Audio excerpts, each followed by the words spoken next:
Hi, everybody. I thought I would go ahead and answer Mr. Fartboy's latest thread because the first question just struck a nerve, and my story will, I think, explain, why I've been thinking about it all day at work. That's what I do sometimes is I'll take a break when I have a minute and watch videos at work because there are some times when so many videos are coming I don't have the time at night because I don't just want to watch videos. I want to listen to my records and play music and do other things. So, Mr. Fartboy, Tony, here we go. Number one, if you woke up tomorrow completely deaf, never to hear again, would your records still hold value to you? Well, yes, they would. But what got me about this is it's so close to reality for me. I come from parents who were musicians, my mom and dad. That's how they met, on the road. Dad was a sax player, trumpet player, he could play anything, but my mom was a singer. One thing led to the other, okay? But my mom lost her hearing in 1958. She went deaf. And so consequently, I grew up with my mom not only ever hearing my voice once. That's a whole nother story. But the thing is, my mom was once a musician, you know what I'm saying? And she couldn't hear anymore. You would sometimes catch her humming and singing to herself. And I remember as a little boy asking her, and my brothers and sisters would too. It's like, what are you doing that for? You can't hear it. She said, yes, I can. I can feel it in my body. And she said it was really comforting to her. So what I'm saying is I have been living with this fear all my life that one day I would wake up and be like her mother and be deaf. And I've been a music junkie since before I could talk. So it's always been a traumatic fear of mine that I've only gotten at ease with since I've become like maybe about 40 years old. You know what I'm saying? Seriously. Something that I would think about almost daily, I'm going to lose my hearing? Am I going to, what would happen, And so with that in mind, even though I've been thinking about this a lot, I still don't really know what I would do. Of course, my records would still mean a lot to me because the physicality, artness of them, would still be intact. I would imagine that I would be traumatized for a while after losing my hearing, that I'd see these things that I can no longer hear that meant so much to me. Could I get past that? I would hope so. So would I keep them or sell them? Again, honestly, I don't know. Right now, the thought is, well, yeah, I'd keep them, I love them, okay? Number two, if digital sound ever got to the point where it just completely blew away vinyl, would you still collect vinyl? And the answer is yes, because I've already been through this. When CDs came along, just the format alone was exciting, and so I embraced it. And shortly after I started buying CDs, I started selling and giving away records. Then after time went on, I had a second thought, or probably more perspective, and realized, wait, what am I doing? I don't want to sell these. I don't want to get rid of these. And so I started, now I'm at the point where I just this week bought a couple CDs for the first time in months because they're only 98 cents a piece. So yeah, I strictly buy records anymore. So it would not change my collecting of vinyl. I love records. I just really enjoy records. Be honest here. Number three, do you find more joy in finding the most wanted Holy Grail record or in listening to it?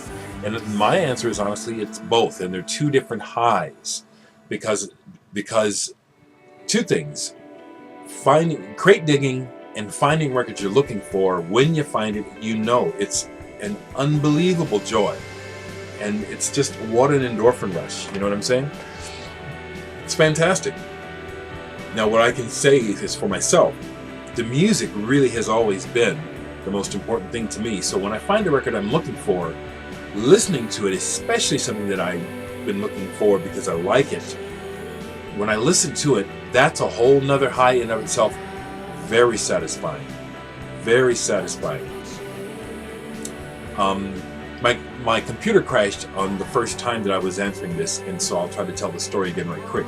I recently found a song, not vinyl, but on download, that I've been looking for since I was a little boy. And it's a song called Carrying a Torch by Sister Winona Carr, I believe is her name. And I don't know what happened to my copy, but anyway, it was a song that touched me deeply the way she sang. She was a gospel singer that went secular, and she's singing about a man, but it feels like she's singing about God to me. When I finally found the song on download recently and got to hear it for the first time since I was a small child, I can't describe how good the experience was. That music went straight to my heart. Neck hairs and arm goosebumps. It's the music, people, for me. Yeah, I'm a collector, but it's the music. It's the music. Number one, the music! So number 4, show a record you would recommend to anyone in the vinyl community, or perhaps one you haven't recommended before. I haven't recommended this before. I've shown it before. I'm sincere in saying I really would like all of you to hear this album. And the album I'm talking about is Someone Else's Deja Vu by Sun Ambulance. Yes, I play on one song on this album, but that's not the main reason on why I want you to hear it. Again, I'll say, like I said in the one video where I showed this before, I'm extremely happy to be on this record. I'm only on one track. I was added at the last minute when they asked me to join the band. My bass can hardly be heard on the one track, and that's not why I want you to hear the album. This is on Saddle Creek. As you know, Saddle Creek Records brought you Bright Eyes. He is their golden child. He is the artist that keeps them afloat. Joe, the leader of this band, was an original member of Bright Eyes. His talent is not the same as Connor's, but it is just as brilliant in its own way. I guarantee you this is one of the best albums on the Saddle Creek label. And I'm on this son of a gun. I'm on it. That's what blows me away. I'm on this. When the record came out, we toured to promote it, but there was no promotion from the label. There was no budget for it, so there was no help in getting this record heard. But I'll tell you what, I encourage all of you to go and look it up on YouTube and listen to this and tell me if it's not a good record. If not, great. I'm pleased as all get out that I'm on this record, but I'm telling you, this is one of the best records on the Saddle Creek's label. And I strongly encourage you all to check out Sun Ambulance, Someone Else's Deja Vu. This album has moments of brilliance, it really does. And I think if you just listen to it, you'll hear it. It's really good. Really good. I'm so pleased to be on this record. That's my answers.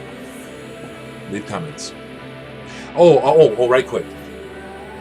I intend to do a response to Big Star 1000's thread. There was another thread I think that I'm missing. I intend to do a video thank you to Mr. Galactus / Vinyl Community for the CD of music that he gave me. I have listened to some of this, and I'd like to give some feedback. All right, folks, be well.